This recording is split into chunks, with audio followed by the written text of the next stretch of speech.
All right. So, hey, it's Kevin Thompson, a.k.a. Mr. Movie Phone, and joining us in the Build series is someone you're going to want to meet. This man is the co-creator and executive producer of one of the hottest shows, probably the hottest show, actually, out right now, Empire. Please, let's hear it for Mr. Danny Strong. Oh, you guys are too much. Thank you. And thank you, Kevin, for being the moderator. Very much appreciated. I didn't know I'd get Mr. Movie Phone here. That's pretty cool. Mr. Movie Phone is a big fan of the show. I'm pretty sure everyone out here is a big fan of the show. If you've watched the show, what you guys may not know is that you actually wrote the pilot for Empire. Mm-hmm. Did you, when writing this, like where were you? Were you in the basement? Were you at a library? Were you at a Starbucks? 'Cause, I mean, this pilot, the first show had almost 10 million viewers. Uh-huh. So where were you when you wrote the pilot? Where was I when I wrote the pilot? I don't even remember. I mean, I write in various coffee shops in New York City in the Village. So I was probably in one of those. And I kind of jump around from coffee shop to coffee shop, kind of right near this area where we're at right now, actually. Are you currently living in New York? Yeah. Yeah, I live in the West Village. Because I'm going to need some pointers from you. I want to write a pilot, too, that's going to do just as well as this. Sure. All you need is the right coffee shop, and then you can write any pilot you want. Yeah. So now, I mean, I didn't know where to start when I was told I was interviewing Danny. Should I start talking about the music, the fashion, the great acting? I mean, who's not going to watch a show with Terrence Howard and Taraji P. Henson at the helm? Mm-hmm. How did you get these Oscar-nominated actors to be a part of this? Well, basically, Lee Daniels got them. That's one of the great things about working with Lee. We did the movie The Butler together, and Lee is a master at getting top talent to not only be in his projects, but to get them to do all sorts of crazy things. Like, Lee can just get anyone to do anything. And we talked about Terrence very early on for this part, and Taraji was always a top choice as well. And he called them and sent them the script, and we were really lucky that they said yes, because I couldn't imagine doing the show without Terrence and Taraji anchoring it from episode to episode.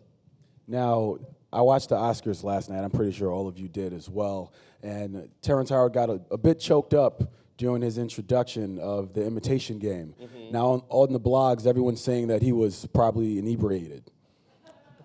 For me, I didn't think he was inebriated whatsoever. I thought, neither. Terrence is a really emotional guy, mm-hmm. and he's a really sensitive guy, and he's kind of a teddy bear. He's like a really, really sweet person. So I wasn't surprised at all when I saw that. That was just the Terrence I know. That's just Terrence. For me, I just thought he forgot a line. That's all it was. An actor who forgot a line in a monologue, and he looked up at the teleprompter, got it, and just went right back into it. And he just went right back into it. This is getting too much press, I think. Now, the music. We have to speak about the music. Drip, drop, drip, drip, drip, drop. So now, we got people dancing. I'll be honest with you. If I knew that song would have been stuck in my head for the last 9 months, I may never have written this show. Because I can't get drip, drop out of my head. It haunts you. And one of our writers sent a tweet out, which I thought was perfect, Eric Haywood, and he just wrote, just accept it. Rejecting it is futile. Drip drop will destroy you. And it's true. I just drip, drop, right? I can't get it out. And you love it, right? You grow to love drip drop. I love it. Yeah. It's one of those things where you mock it at first, and then within 30 seconds you're like, this is kind of cool. And then within a minute you're just trapped in its vortex. And all these songs that you guys are coming up with, I mean, they're selling on iTunes. Like crazy. Was that expected at all, or was that just like, okay? I think it was hoped. One of the reasons why Lee and I wanted to do the show with Fox was because of their success with Glee, and that Glee was this network hit that was unusual. It wasn't your typical TV show that's on a network. It wasn't a law show or a cop show.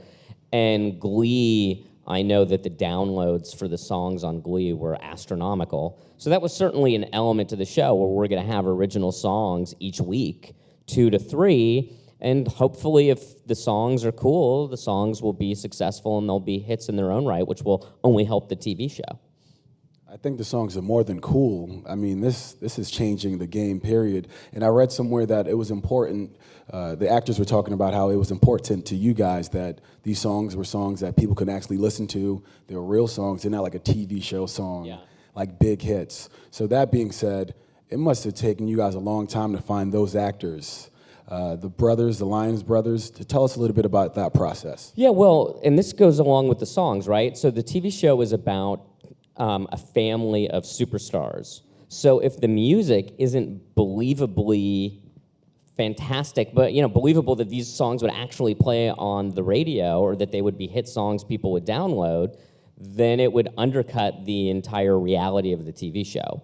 So along with the casting, we had to cast two sons that were musicians and performers at a level that you believed they would become stars, that they would be as popular as anyone else who's a famous musician right now. So it was extremely difficult casting the parts of Jamal and Hakeem.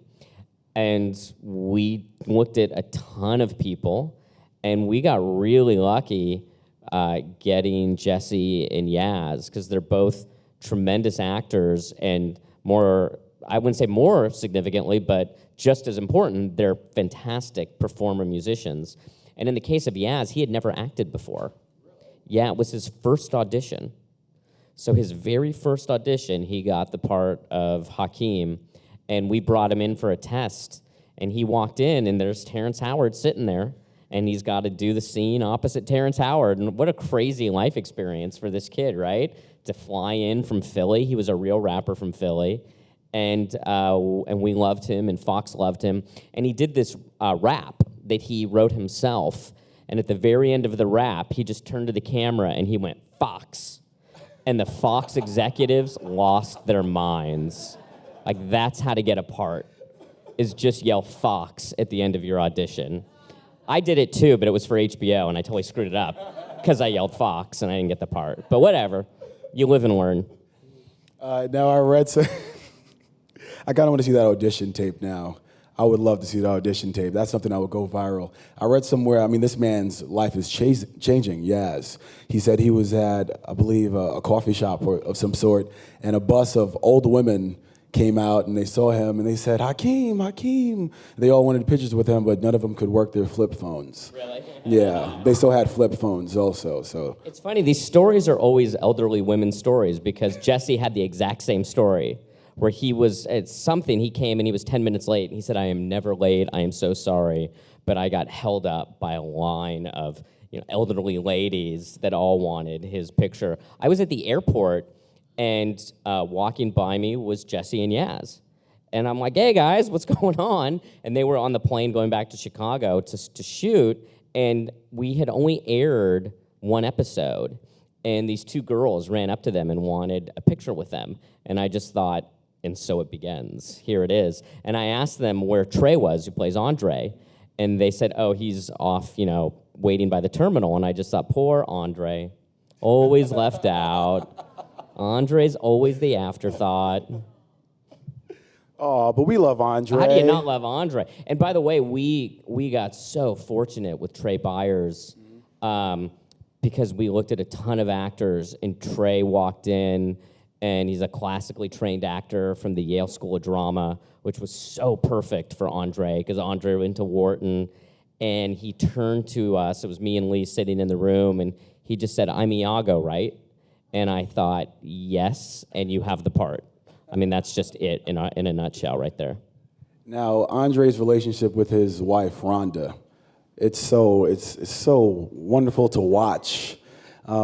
Based on my relationship with my ex-girlfriend. So we were very much Andre and Rhonda.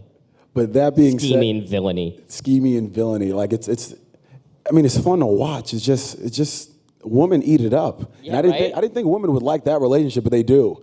But it's just entertaining. Every time they're on screen, I just start to smile when I see the two of them, because they're up to no good.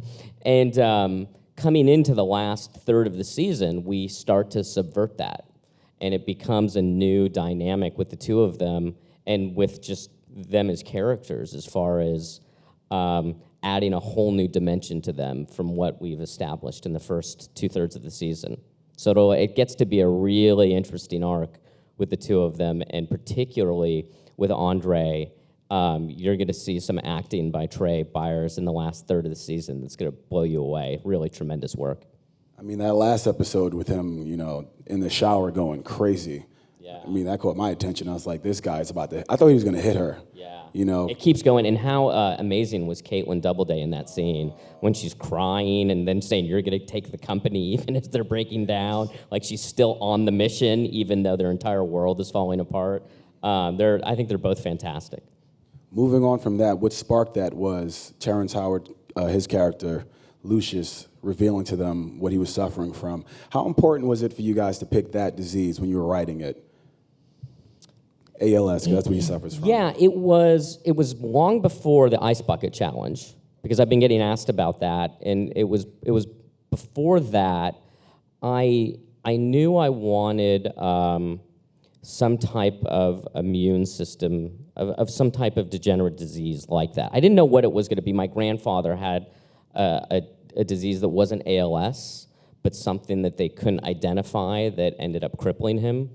And so I was looking for a disease like that for Lucious, and then I thought of ALS, and I thought that is just such a frightening disease. Whenever you say ALS, you see people tense up at the very thought of it, because it's truly a devastating, horrifying disease, and I thought that would really ratchet up the stakes for this, and that I don't think we've ever seen that in a mainstream show. So it was a combination of those factors that we decided to go with that. Yeah, because it's strange. It went from most of us not knowing what the ALS was to the Ice Bucket Challenge to the Theory of Everything, and now this hit show, Empire. It's just, the world knows what ALS is now. That being said, I read one comment about Empire, and they said the only flaw this show has is that it has to end. That being with Terrence Howard having ALS, the troubles with his older son. So what can we expect? What's going to happen? I know you guys got renewed for season 2, but I'm nervous now. What's going to happen? Is he going to somehow fight through this disease? No spoilers here, my friend. I can't say. You're just going to have to watch and find out. Now, fine, okay. I know the next episode that's going to air on Wednesday at 9. You directed it. This is your directorial debut, the first thing ever that you've ever directed. I like the hand gesture. You like ever it? directed, yes. I got it from someone special. Maybe my publicist. It's exciting. It was I've been wanting to direct for a while, and when the show got picked up to series, it was actually Lee Daniels who said, you have to direct an episode. And I said, well, I really want to direct an episode. And Fox has a rule, all networks have a rule, where they won't allow first-time directors to direct an episode in the first season of a TV show, which, as the executive producer of the show, I think is a terrific rule. I think it makes absolutely perfect sense to do that. And Lee was a bulldog, and he said, because the network said, this is our rule, and we don't break this rule, and he called me, and he said, I'm going to Mama Rose this bitch. And that's what he did. And then a few days later, I got a call. Guess what? You're directing episode 8. And I called Lee, and I said, yeah, you really did Mama Rose this bitch. And he said, I did. So Lee was very instrumental in me getting my DGA card and directing my first episode. And I am eternally grateful. And it was extremely cool of Fox to allow me to do this. They literally went against their entire policy. And it's like I said, it's every network's policy to not allow first-time directors in season 1, and I'm extremely grateful to them for letting me do it as well. So hopefully I didn't screw it up, but you guys will all find out Wednesday night on Fox, to quote Yaz. Now, it must be, it's a tough thing to do something for the first time. But is it really your first time? Did you at least shoot something, randomly, a small little play, something? Do you have some sort of experience? So here's the reality, no. I never had shot anything. Lee Daniels lied and told them that I directed a lot of theater. not true. I had made 2 movies that I wrote and produced with Jay Roach, Recount and Game Change. And I was literally attached at Jay Roach's waist through pre-production, production, and for post-production, I watched every cut, gave notes on every cut, and was in the editing room quite a bit, which was the most amazing apprenticeship one could have to be that close to a director at that level.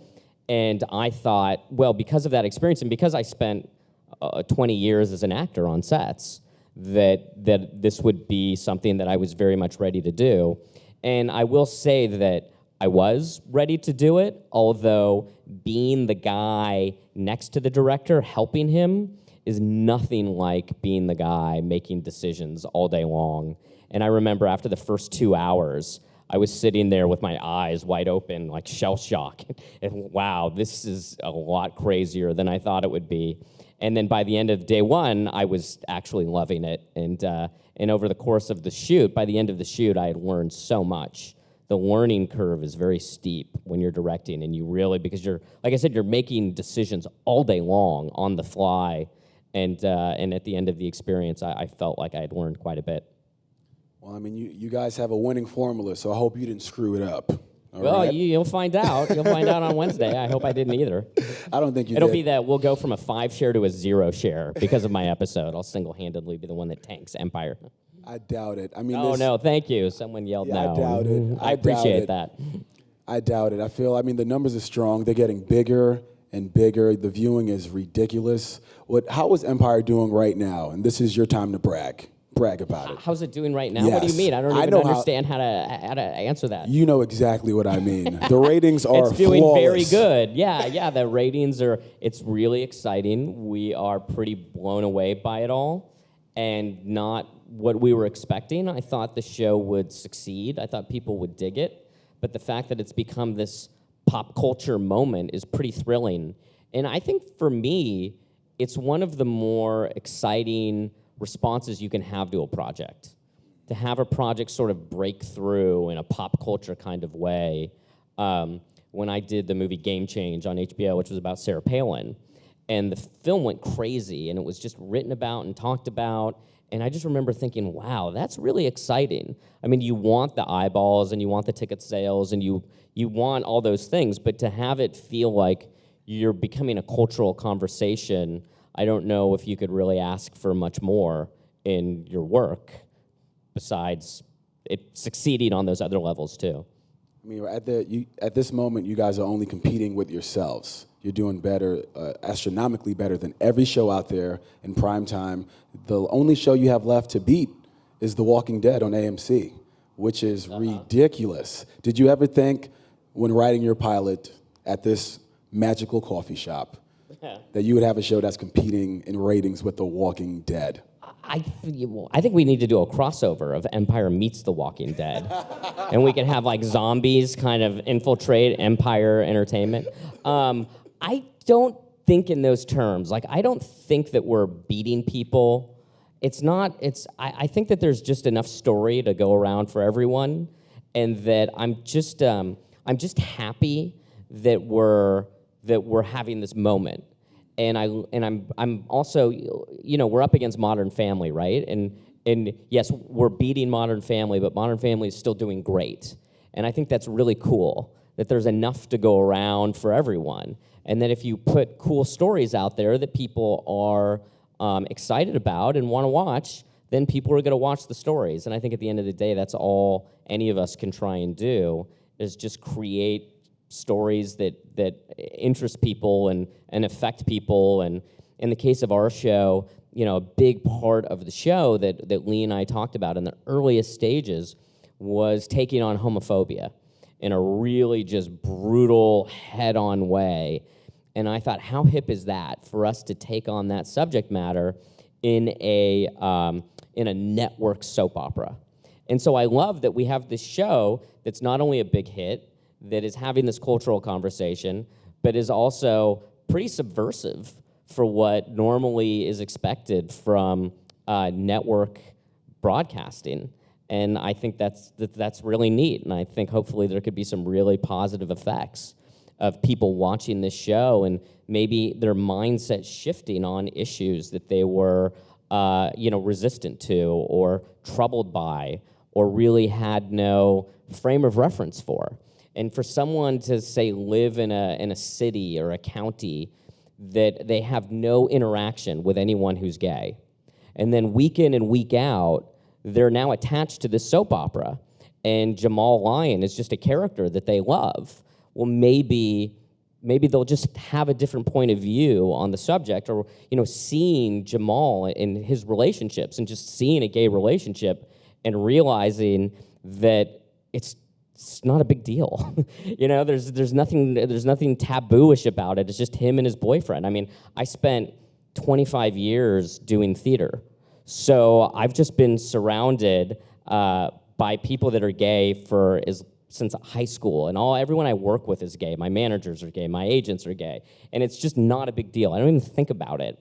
And so for other people to start to have that frame of reference that have never had that before, I think could have this extremely positive effect on people that have homophobic attitudes, which clearly they still do in large numbers, but simultaneously you see those numbers drastically changing in this country in such a rapid way. It's really amazing to see what's happening, and I love that we're a part of that discussion now and that we're helping move that forward. That was, please.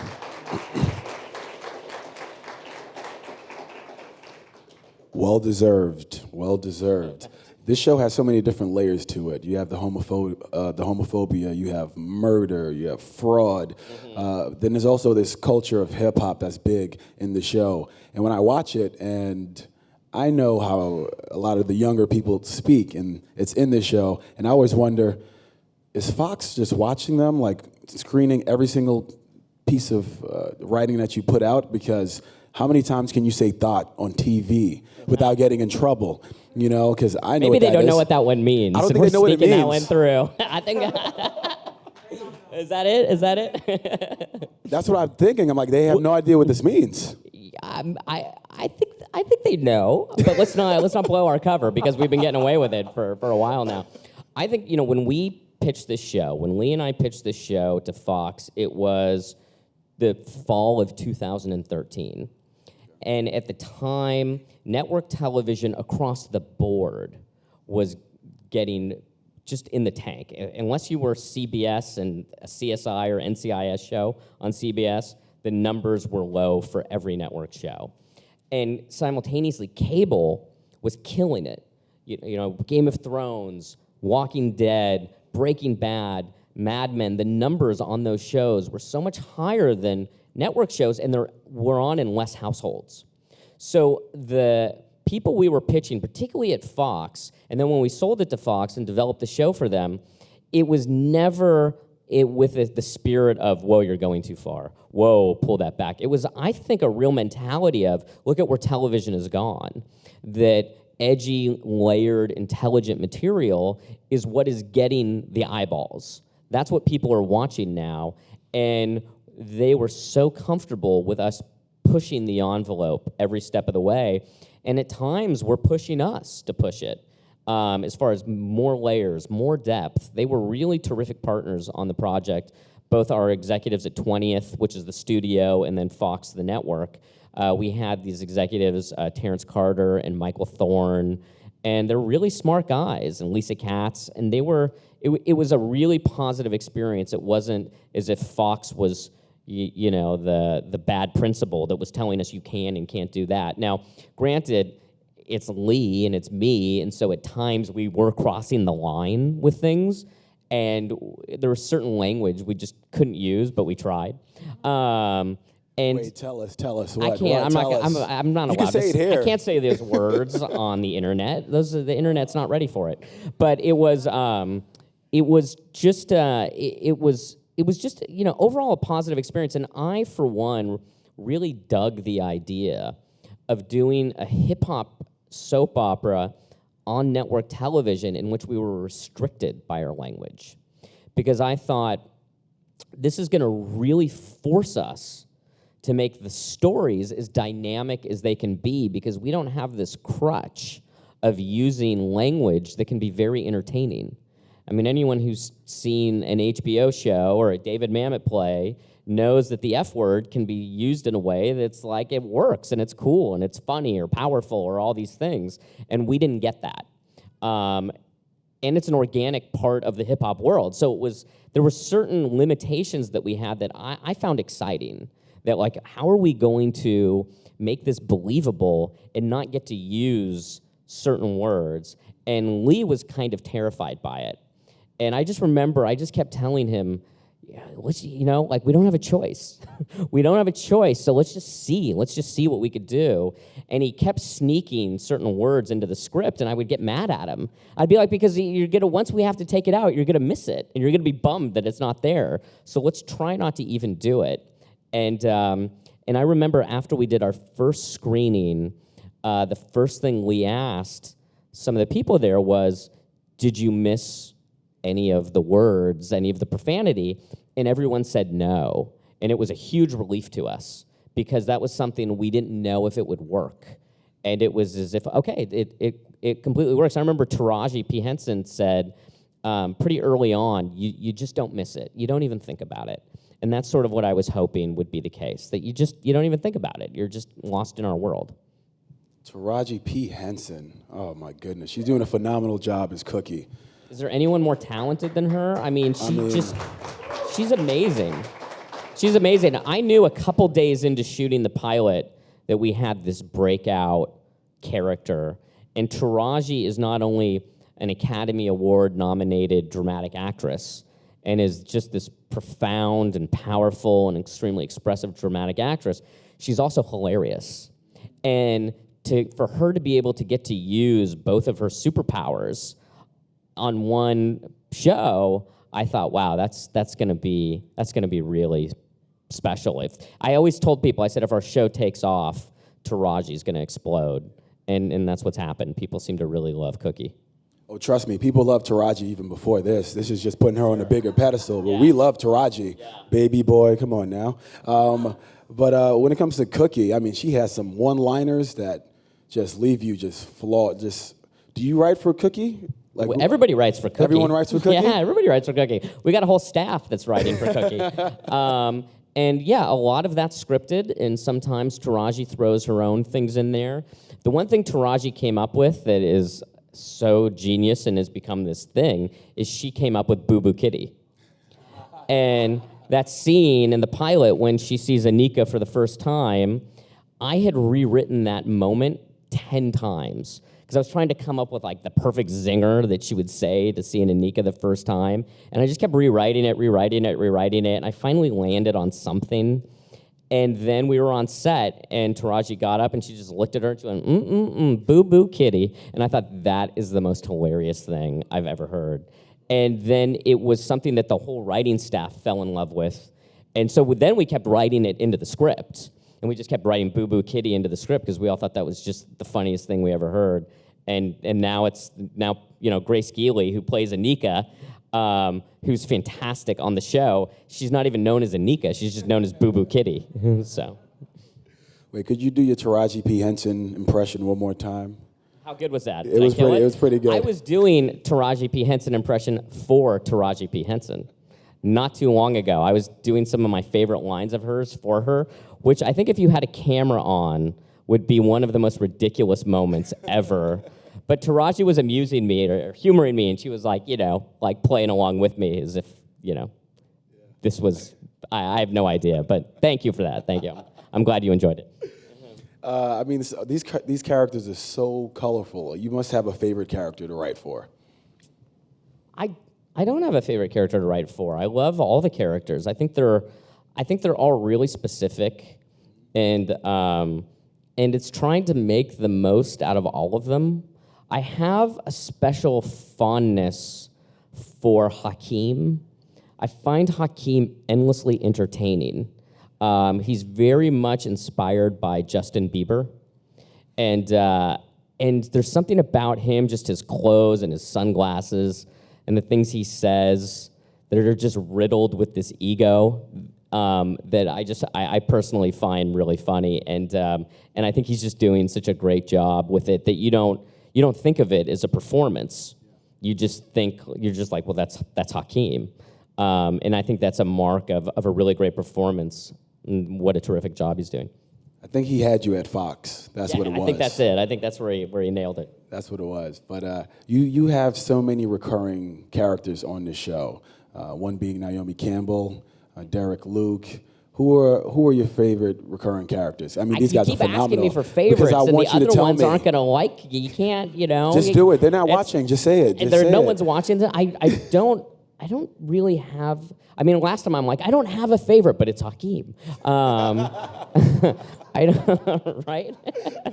So I mean, Raven Simone. Come on, give me something. You have to have a favorite recurring character. I don't think I do. I mean, who doesn't love Portia, right? I mean, everyone loves Portia because she's hilarious.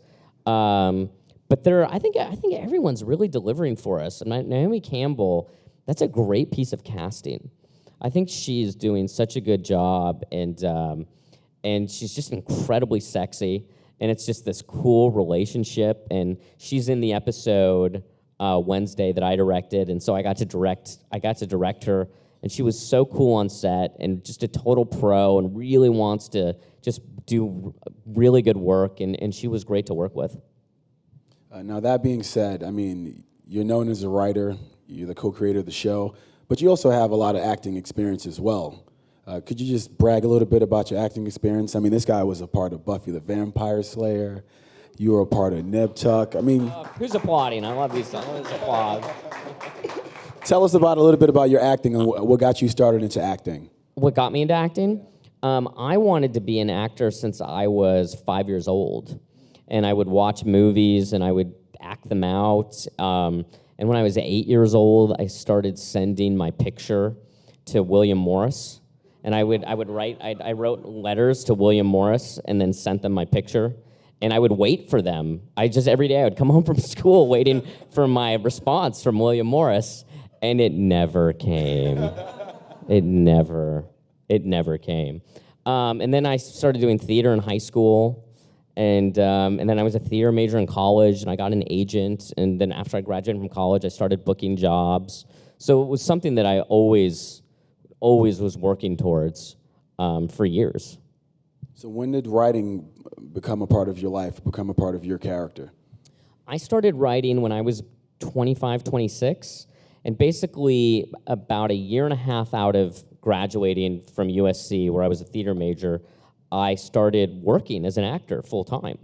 And I was supporting myself as an actor, and that's sort of the dream. I mean, it is the dream that you're supported in yourself as an actor. I didn't have a day job, waiting tables, which I was a host at a restaurant for a little bit. And after about 2 years of that, I was really unhappy. And I was surprised how unhappy I was, because I thought all my life I've wanted to be a working actor, and now I am. And I seem to be very dissatisfied. And I realized it was because my entire life was dependent on waiting for my agent to call me, to either tell me I have the audition, I have the callback, or I have the job. And all year long, that phone call was almost always no. I was, no, you didn't get the audition, no, you didn't get the callback, no, you didn't get the job. And occasionally, I'd get the job. And so I wanted to do something where I could work on something creative without having to wait for that stupid phone call that always was a downer. And a friend of mine who was one of my best friends, who was also an actor, wrote a script, and he sold it for $250,000. And I was brimming with jealousy. That's when you became a writer. That's when I became a writer. I mean, I was so jealous of him, and he was such a good friend. He kept encouraging me to start writing. He said, you should just write. And so I wrote a first script. By the way, that friend is a very successful screenwriter. His name's Michael Bacall, and he wrote both of the 21 Jump Street movies and Scott Pilgrim versus the World and Project X, and he's just this huge, huge screenwriter. And he helped me develop my first script, and I had such a good time writing it. And it was great therapy, because it got my mind off my auditions, and it got my mind off those no phone calls, because even though the phone call would be no, I would still have something to go do which was work on my scripts. So that's when I decided to pursue a separate career independent of my acting. So I'd still be acting, and I'd work on writing, and we'll just see how it goes. And it took many years before I sold my first project. It took 5 years. From that 5 or 6 years, I was 32 when I sold my first script. But I kept writing scripts the entire time. So it's a long time to be doing something and not getting anything in return for it. But it was rewarding, and it was therapeutic, and I got to do something artistic. And at a certain point, I just made this decision that even if I never get paid for this for the rest of my life, I'm going to keep doing it because I love doing this. But I'm very happy that it worked out and became the focus of my career, I will say. I mean, you have the #1 show right now, so hats off to you for not stopping. Thanks, thank you, yeah. Thank you very much. Thanks. Aren't they so lovely? I know, you're a good audience. What are you guys doing later? It's just like all hang out. So now, before I even throw it to the audience, because I know we have a few questions from the audience, one more thing from you. You seem to have such a special relationship with Lee Daniels. How did that start?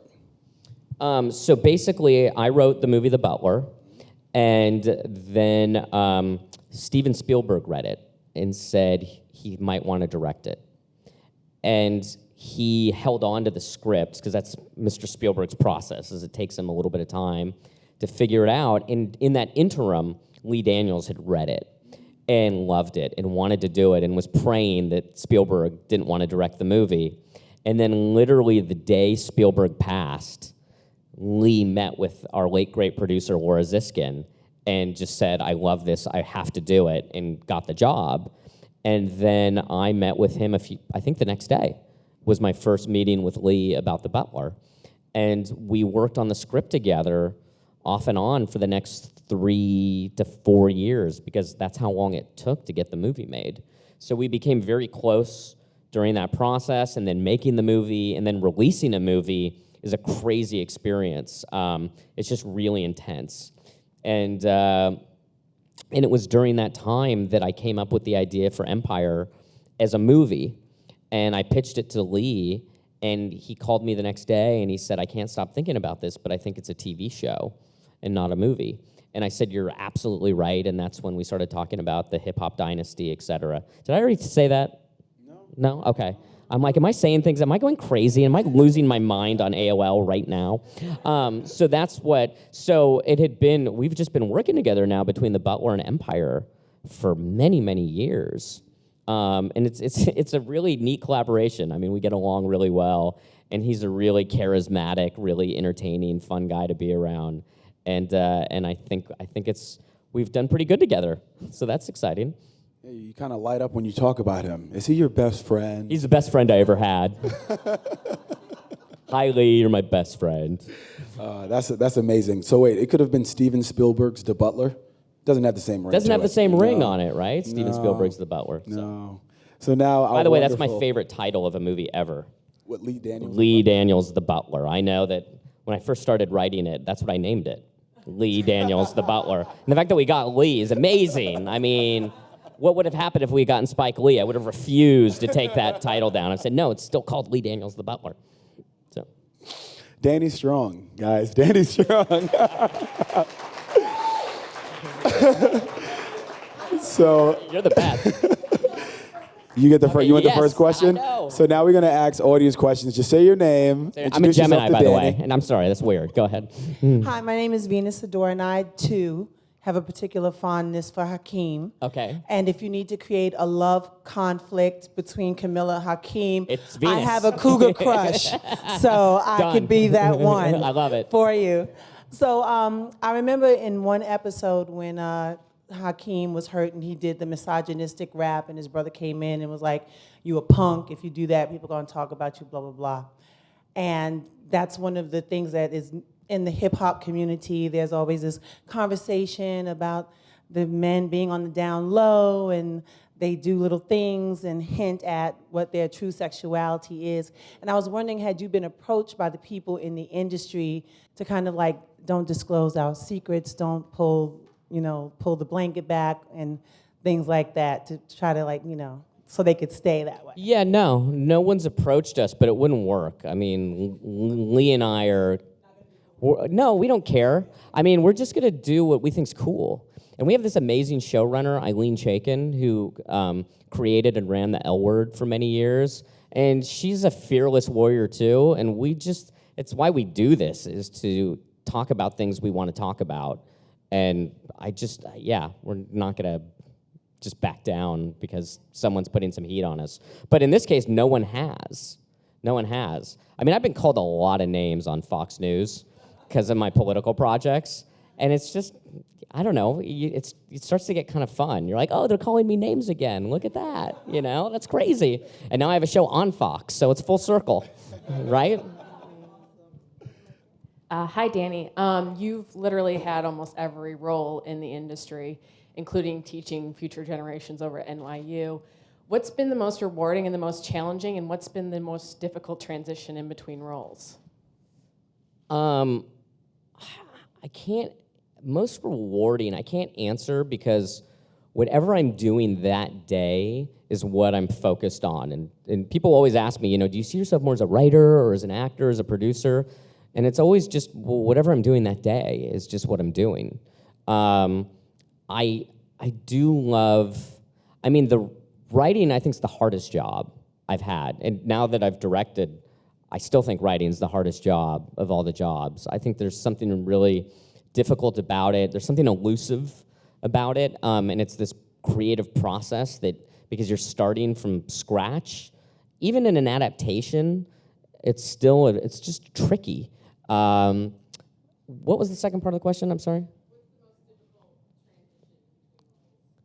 The most difficult, the transition isn't really difficult at all because I change things sometimes from day to day, sometimes on the same day. When I was editing my episode of Empire that's going to air on Wednesday, I was shooting an episode of Justified as an actor that same week and was editing from my trailer, sending notes to my editor. And I love that. It's so fun. It's just, it's like all just playing in the sandbox. It's like there I'm going to play with, the clay, and over there the watercolors, and I kind of dig it all. I think the toughest part was, I remember there was this period of about 18 months where I was having a really hard time as an actor, and I was just going through a drought as an actor, and then simultaneously I was in that 6-year period where I hadn't been able to sell any of my scripts. So, and I was like 3 or 4 years into that. So for 18 months, I was getting rejected as a writer and rejected as an actor nonstop, and it was just very depressing. And I remember my aunt asked me, she said, well, how'd you get through that? And I said, well, I was depressed. That's it. I don't know, it was just tough. But I think those tough times are part of what just infuses everything. Thank you. Right here. Hi. Hello. I'm Crystal Garner. I understand your struggles as the working actor, getting the no calls.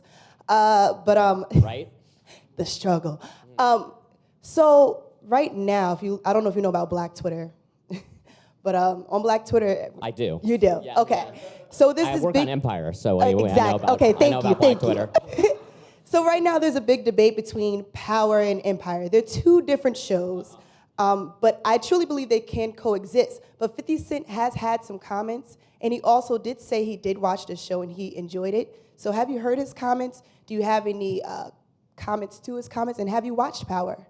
So I like it. You're just going for it with the Power question. Like it's a very good question. So here's what I have to say about Power is I came up with the idea of Empire. I pitched it to Lee. We developed it together, sold it to a network, and wrote the pilot. And I had never heard of Power through that entire process. So I don't remember when I first heard of the show, but it was long after I had come up with it, Lee and I had developed it, and we had sold it. And I believe I'd even written the entire pilot before I'd even ever heard of it. So when I heard, these accusations that we had stolen it, I thought, well, they're not true because I had never heard of it until long into our process. I think that, I don't know what other specific comments he's made, except that claiming that we had stolen it. That was all I'd really heard. But I think that there's just a world that both shows can completely coexist.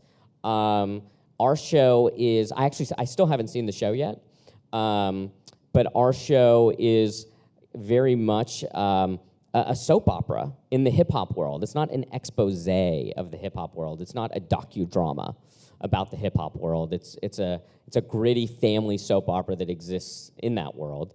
And I think there's plenty of stories to be had in the hip-hop world that have nothing to do with Lucious Lyon and his ex-wife and his 3 sons, the way you can have an infinite number of medical shows, law shows, cop shows, et cetera. So I think, has Power started airing again? Not yet? I bet you they'll keep doing great and doing the numbers they're doing. So I don't think we're going to have a negative effect on them at all. And we can all exist, and there's plenty of eyeballs for everybody, like what I was talking about before. We have time for one last question. Hey, Danny. Hello. Your last name is Strong. That's right. What is your strongest personality or quality to you? You're a very live person. I think my innate sex appeal. Why are you guys laughing? That is, thank you, Venus. That laugh. Did you hear them laugh? That broke my heart. An angel lost its wings when you guys laughed. What was the question again? No, I don't. I don't know. I guess I view myself as, I'm not good at talking about my personality aspects. I just think of myself as a creative person. I'm an artistic person. I like to write and act and do things in the arts in general, and so that's sort of, I think, a defining characteristic, I guess, besides the innate sex appeal. Thank you. Right? Venus gets it. She gets it. Thank you, everyone. This was so much fun. You guys were awesome, and I'm glad that you're digging the show. So thank you. Thank you to our moderator. Take it over. Mr. Movie Phone is here in the house. I didn't know I'd meet Mr. Movie Phone today. This is crazy. Thank you so much. That was really great. Danny, thank you so much. Thank you to our studio audience, everyone that's watching at home, and of course, again, co-creator of Empire, executive producer, innately sexy, Danny Strong. Check out his directorial debut on Wednesday, Fox 9 p.m. Fox 9 p.m.